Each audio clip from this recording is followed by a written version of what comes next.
Welcome to Alex Reality, mga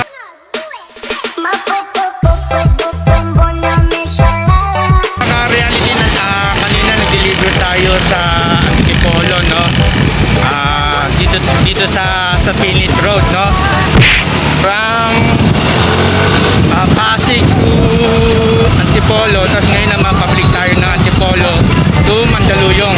Kumuha tayo ng babalik para yung ating PIIT naman.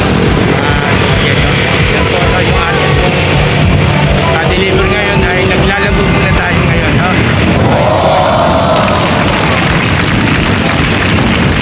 Kaya tara mga ka-reality, no? Samahan niyo po muli ako mamaya, no? Sa tulong at awa po ng Diyos, no? Pagkat natin mag-deliver, maghanap tayo ng pwede natin matulungan, no? Siyempre yung ABS na natanggap natin, no? Share naman natin sa iba, di ba? Kaya yun naman lang na lagi naman natin na tututunan, no? Yung tinuturo sa atin, no? Gumawa ng mabuti sa kapwa, no? Kaya tumanyan ka dito ako ngayon, no? Sa ano, haba ng manipulasi dyan sa at ito na nga mga ka-reality, no?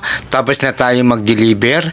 Ngayon, bibili tayo ng maaari nating maibigay sa ating kapwa.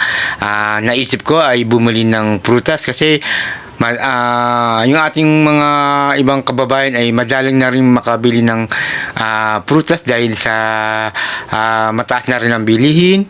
Kaya ito ang naisip ko para kahit papaano ay makapagbigay tayo ng kasiyahan sa ating kapwa no? At sa maliit na paraan man lang, no? Mga ka-reality. Kaya tara, samahan. Ito mga ka-reality, meron ako nakita dito si Kuya nag-scrap.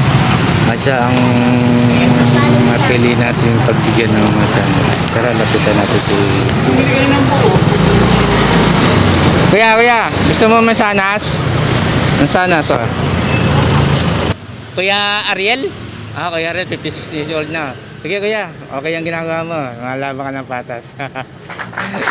Kaya naman kuya, masahan siya para sa'yo na. Salamat kuya.